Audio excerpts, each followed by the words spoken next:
Fala galera, seja bem-vindo ao canal Guitelis na área e vamos lá para mais um dia de análise do mercado cripto. Hoje nós vamos olhar para dados de stablecoin para a gente entender se está entrando capital novo no mercado ou não.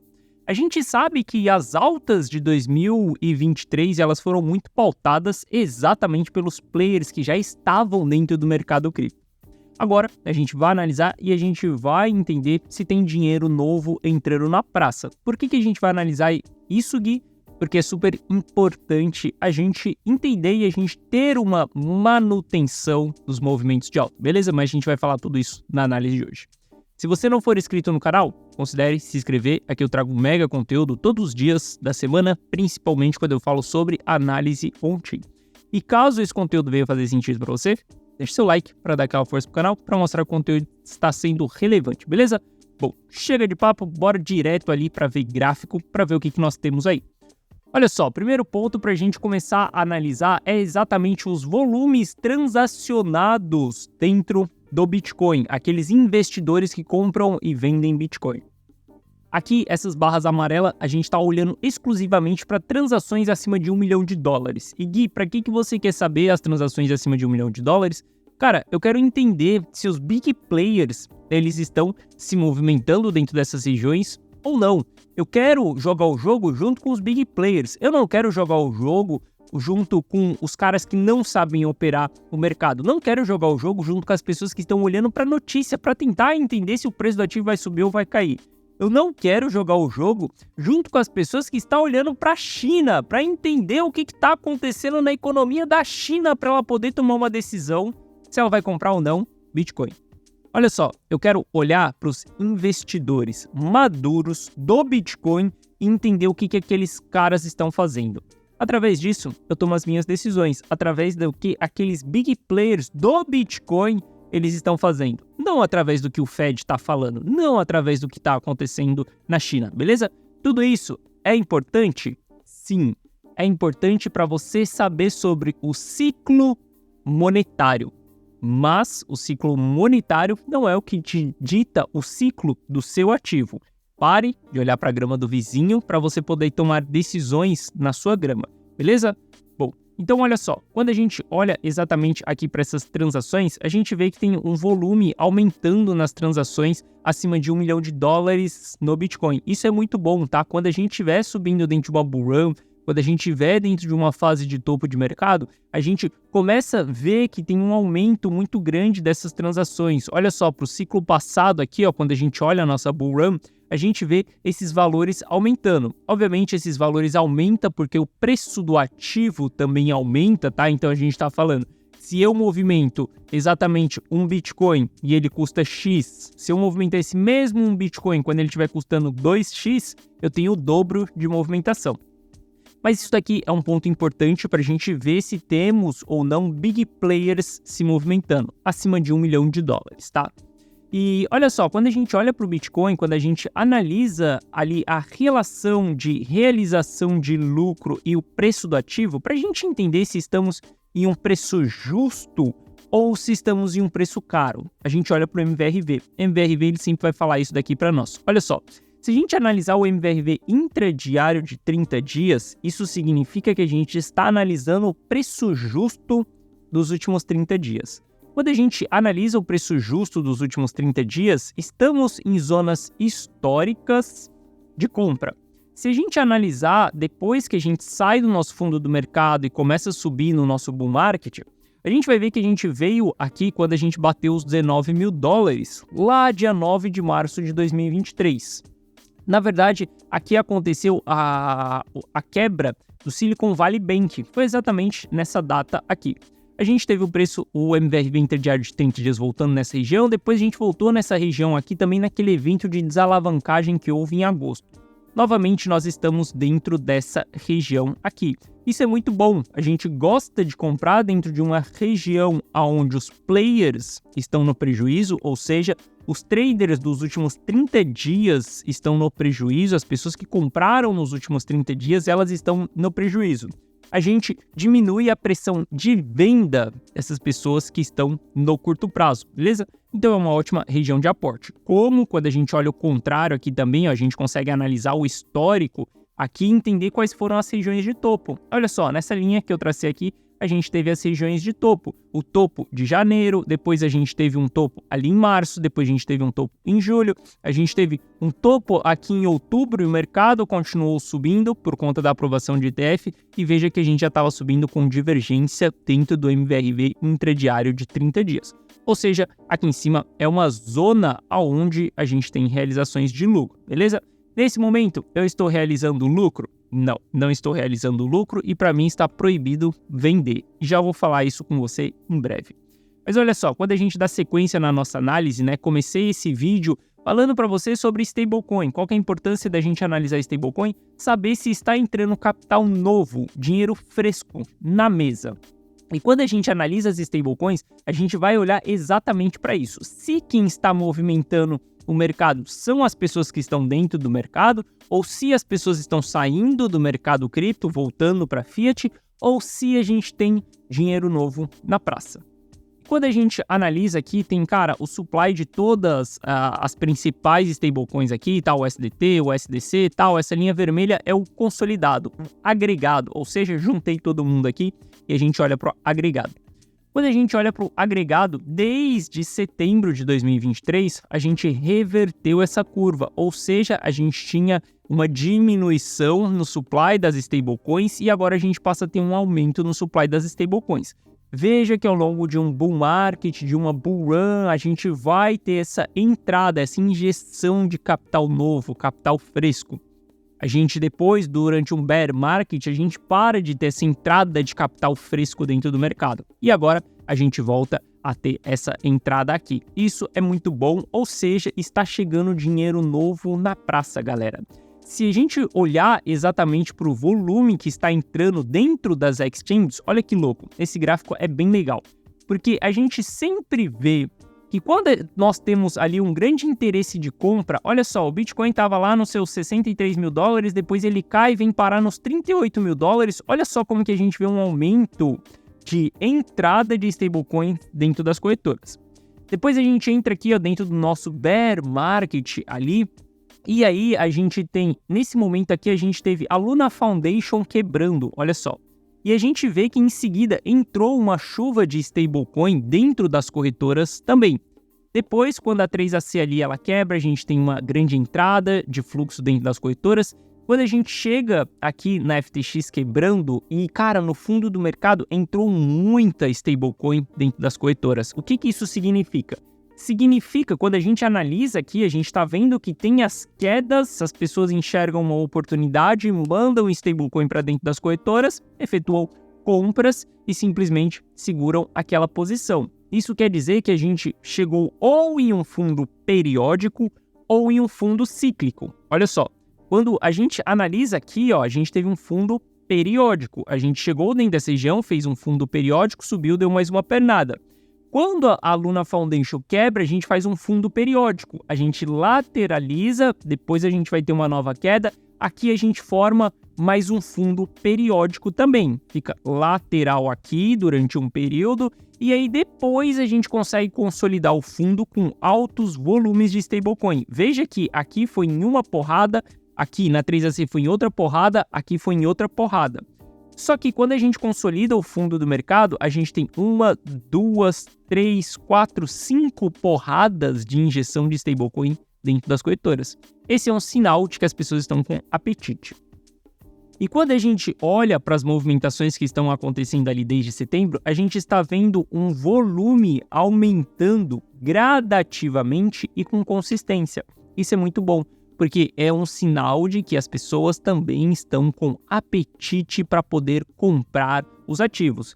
Gui, isso significa uma bala de prata para mim? Isso significa que quando eu olhar para esse gráfico eu decido sair comprando tudo? Não, galera, não existe gráfico bala de prata.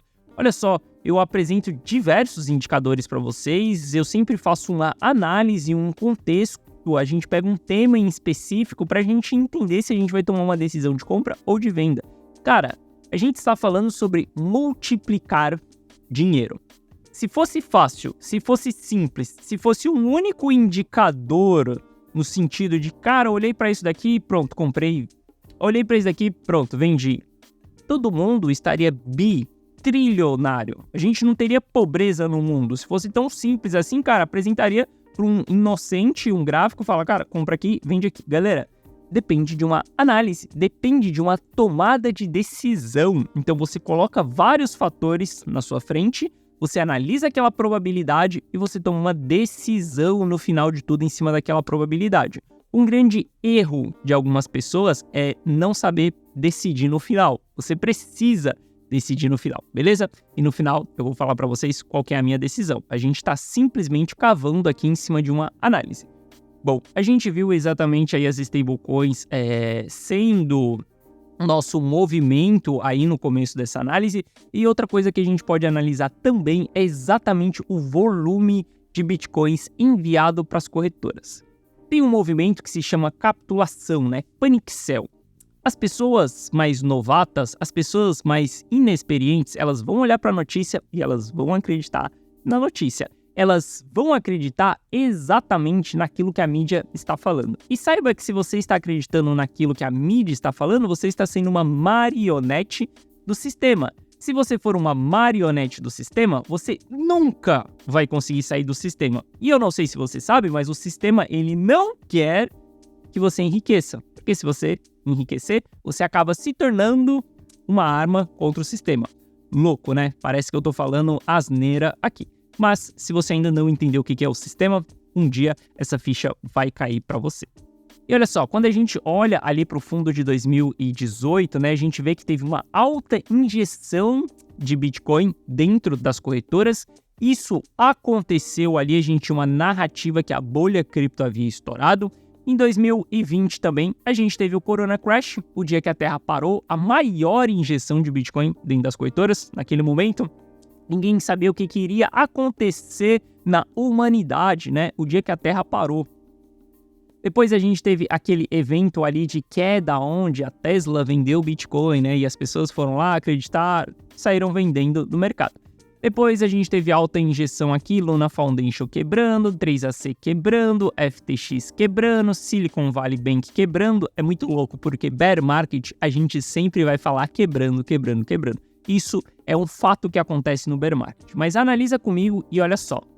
A gente tem altos volumes sendo injetados dentro das corretoras em momentos que a gente tem grandes mídias veiculando o caos, o apocalipse. E para um bom investidor, uma simples frase resolve tudo. Compre ao som dos canhões e venda ao som dos violinos. Mas, para um novato, ele gosta de fazer o inverso disso daí. E quando a gente olha para esse momento que a gente está vivenciando, a gente viu o ETF sendo aprovado e a partir do momento que o ETF foi aprovado, a gente começou a ver realizações de lucro dentro do GBTC. Essa realização de lucro aconteceu porque alguns players compraram o GBTC descontado, depois venderam lá em cima quando deu a paridade 0-0 ali, ou até mesmo porque os players estão saindo da Grayscale e partindo para dentro dos outros ETFs, com taxa mais barata e uma empresa mais consolidada dentro do mercado como a BlackRock. Mas, em meio a isso, eu não sei se você percebeu, mas só sai na mídia agora que os bitcoins da Grayscale estão sendo liquidados, de que a FTX está liquidando os seus bitcoins, de que a gente está tendo uma saída massiva, de que é exatamente o sell the news, ou seja, venda exatamente ali no fato.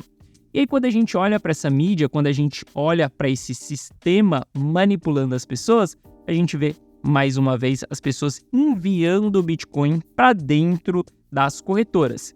Gui, mas calma aí, tô confuso, porque se a gente tem entrada de Bitcoin dentro das corretoras, significa que as pessoas estão vendendo, significa que a gente está aumentando a oferta disponível. E você sempre fala que oferta e demanda é exatamente o cálculo que a gente precisa para o preço do ativo subir ou não. Olha só, se a gente analisar esse envio de Bitcoin para dentro das corretoras e a gente continuar cavando as informações, continuar buscando para entender quem é que está enviando esses Bitcoins ou não, a gente pode enxergar isso como uma informação positiva, uma informação negativa. Então, se a gente parar a nossa análise aqui, se eu fizer um post dentro do Twitter agora para vocês e falar que, cara, em média nos últimos 7 dias a gente tá... Cara, se eu posso fazer um post no Twitter agora falando que no último 1 ano a gente tem o maior número de bitcoins sendo enviados para dentro das corretoras. Poderia simplesmente escrever isso e postar dentro do Twitter. E a maioria das pessoas iriam achar que isso é uma informação negativa. Só que, se a gente analisar o fato aqui, primeiro ponto é que a gente vê que esses altos envios acontecem em momentos de fundo. E se a gente analisar o segundo ponto, que é, cara, quem é que está enviando essa parada aí? O que a gente tem que se perguntar é, o investidor de longo prazo, ele está com o seu supply na mão ou ele está vendendo o seu supply? Se a gente olha para o investidor de longo prazo, que é essa linha azul aqui em cima, a gente vai ver que estamos ainda na região de máximas. Ou seja, se a gente está em região de máximas, significa que os caras ainda estão acumulando, ainda estão segurando suas posições. Se a gente tivesse o oposto, essa linha vermelha superando a linha azul, ou seja, a gente passando o supply do investidor de longo prazo para o investidor de curto prazo, aí aquela informação de envio para dentro das corretoras poderia ser uma informação negativa. A gente teria que analisar se aquele volume que está sendo enviado é um volume relevante também, tá? Porque não significa que é a máxima dos últimos 12 meses e é um volume relevante. A gente precisa sempre analisar o contexto geral. Mas o que eu quero dizer para vocês é que isso daqui não é um péssimo sinal. Se eu fizesse um post dentro do Twitter agora, seria um péssimo sinal. E aí aqui é um dos pontos, porque eu odeio pegar gráficos dentro do Twitter. As pessoas adoram não pagar Glassnode, as pessoas adoram não pagar Sentiment, as pessoas adoram ir lá dentro do Twitter e pegar esses gráficos que alguém postou e escreveu uma legenda. Saiba que se eu postar esse gráfico lá dentro do Twitter, primeiro ponto é que eu posso postar só uma big picture. Eu posso postar só exatamente esse movimento aqui. Você não vai saber o histórico passado para você analisar o comportamento e você vai simplesmente pegar uma frase solta ali, uma legenda solta. Galera, uma legenda solta, isso não é uma análise. Você vê um gráfico postado dentro do Twitter, isso não é uma análise. Isso é uma leitura do gráfico. Você ler o gráfico é bem diferente de você analisar o gráfico. Olha só, o que eu estou fazendo com vocês aqui, a gente passou por uma jornada, a gente analisou stablecoin, a gente analisou a entrada dentro das corretoras, depois a gente analisou os investidores de longo prazo, para depois a gente tomar uma decisão. Uma análise, cara, leva um tempo, vocês passam aqui 20, 30 minutos comigo para a gente chegar em uma decisão, beleza? Então é super importante a gente não ser um leitor de gráfico, mas sim ser players que analisam gráfico. Bom, olha só, se a gente for falar para price action aí, a gente vai falar sobre decisão no final. Se a gente for olhar para price action, a gente vê que rompemos ali, cara, a gente já pode até apagar esse canal aqui de alta, porque a gente já rompeu ele, a gente já confirmou uma tendência de baixa já no gráfico de 4 horas, e eu tracei aqui o RSI Levels, tá? Não sei se você sabe, mas essa linha verde aqui em cima e essa linha vermelha aqui embaixo, ela é exatamente o RSI no preço. Então eu consigo ver quando o RSI chegar em 30, a gente vai estar o preço vai estar nessa linha vermelha. Quando o RSI chegar em 60, se ele chegar agora, por exemplo, ele vai estar nessa linha verde. É só plotar o RSI aqui dentro do gráfico. Isso daqui é só uma maneira que a gente tem de olhar para a perspectiva de qual que vai ser o preço quando o RSI chegar em sobrevenda. Então, quando a gente olha para o preço, para o RSI chegar em sobrevenda, eu acredito que a gente vai chegar em sobrevenda aqui no gráfico diário, a gente está falando que estamos na casa dos 37.200 ali. E olha que louco. Se a gente continuar nossa análise, lembrando, não existe gráfico bala de prata, a gente tem que usar alguns fatores para a gente tomar uma decisão.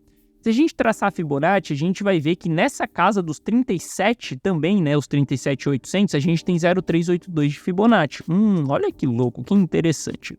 E aí, se a gente analisar movimentos do mercado, a gente vai ver que foi uma zona de congestão, os 38 mil dólares aqui.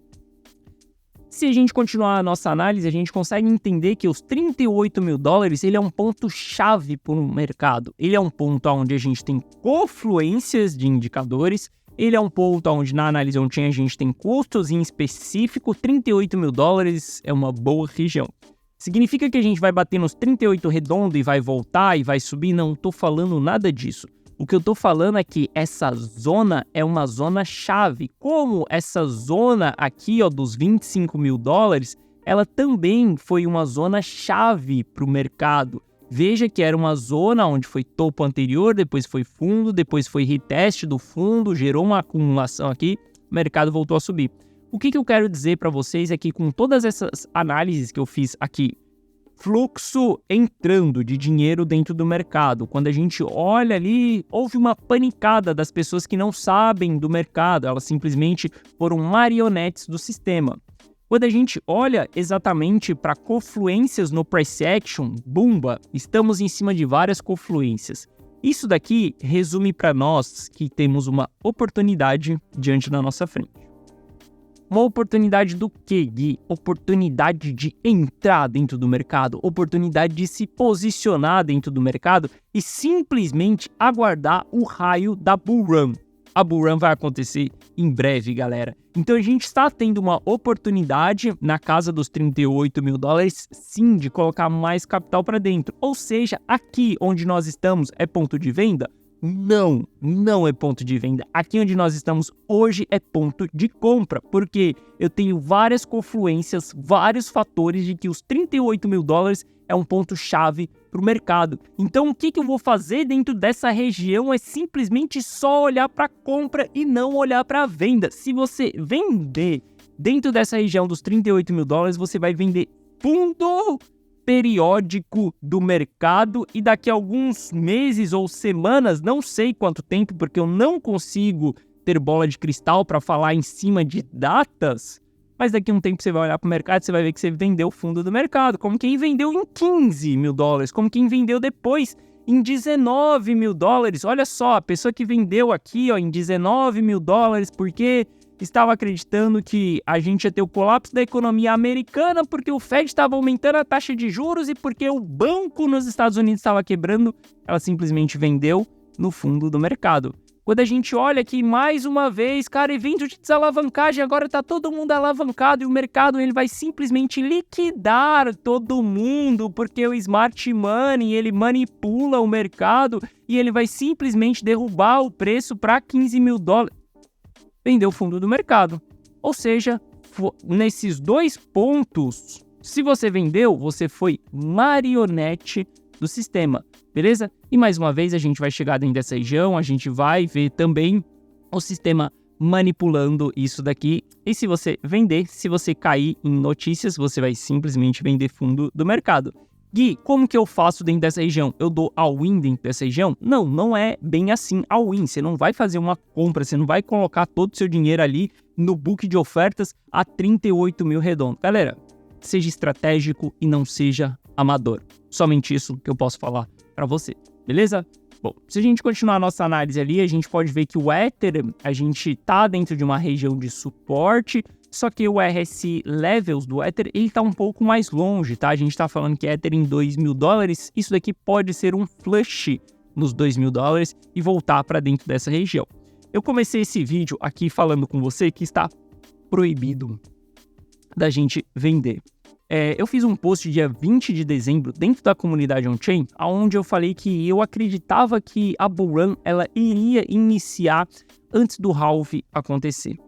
Eu acredito que ela pode iniciar sim antes do halving acontecer, mas isso não quer dizer que a gente vai romper o topo anterior, tá? É exatamente o início dela. Como eu falo para vocês, estamos no pé da nossa bull run, significa que estamos iminente dela começar. Através de dados, a gente vai saber quando ela começou. Isso não significa que a gente vai estar no meio da bull run. Olha só, ao longo dos últimos 365 dias, eu falei para você que a gente passou pela capitulação, que a gente entrou dentro de um bull market, depois a gente entrou dentro de uma fase de bull market profundo e que estamos iminente de uma bull run e que vamos entrar em uma bull run. Depois vamos ter exatamente a euforia do mercado. Ou seja, eu trabalho em fases e existem várias fases no ciclo para mim.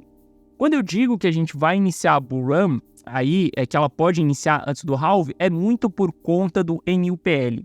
E quando a gente analisa o NUPL, a gente vai ver que, cara, lá em 2016 a gente chegou dentro dessa zona de crença, né, que é o que eu falo aqui dentro desse post da comunidade on-chain, lá em dezembro, que é nessa zona, né, do NUPL, a gente está em uma crença dos investidores de longo prazo, ou seja, todos estão contando com um novo topo do mercado. E se a gente olhar essa zona, no ciclo passado foi exatamente ali quando a gente já estava para chegar no halve já. A gente já estava bem próximo do halve. Depois a gente teve essa zona mais uma vez aqui, ó, em 2020, bem ali na data que a gente ia ter o nosso halve acontecendo também. E quando eu olho para a região que nós estamos, a gente está dentro dessa zona também, a gente voltou um pouquinho aqui agora, obviamente com essa queda, só que a gente chegou alguns meses antes do halve dentro dessa zona. Ou seja, para mim, a gente pode iniciar a bull run quando a gente estiver ali mais próximo do halve, porque a gente chegou um pouco antes dentro dessa fase. Isso significa que a grande porrada, ela ainda só vai acontecer após o halve, beleza? Mas isso daqui é o que eu quero dizer para vocês, é que, cara, é exatamente como eu termino esse post aqui.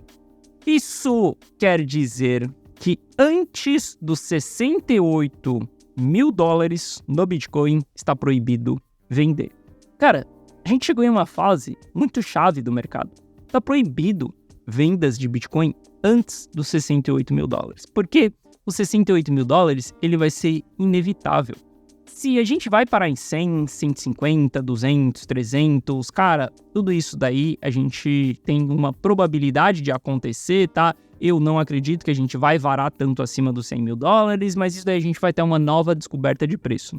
Só que os 68 mil dólares é algo que é só questão de tempo de acontecer. Porque o ciclo já reverteu, a gente já subiu, a gente já se recuperou, a gente já bateu 50, já tá próximo dos 68. Pelo menos o mercado ele vai até 68 mil dólares. E se ele pelo menos vai até 68 mil dólares, por que que a gente vai vender antes dessa região? Então eu vou terminar esse vídeo aqui exatamente te deixando essa incógnita, cara. Por que que você vai vender antes dos 68, se pelo menos até os 68 a gente vai voltar? É por falta de paciência? Pode ser por falta de paciência. Não sei qual que vai ser o motivo. Eu não tenho motivo nenhum para vender antes dos 68 mil dólares. Lembrando, se você quiser copiar uma das minhas carteiras, deixar que eu tomo todas as decisões, link na descrição da carteira Rumo ao Milhão, beleza? Espero que você tenha gostado dessa análise de hoje. Se você gostou, deixa seu like. Se você não é inscrito no canal, considere se inscrever. Forte abraço, tamo junto e eu te vejo aqui de volta amanhã. Eu.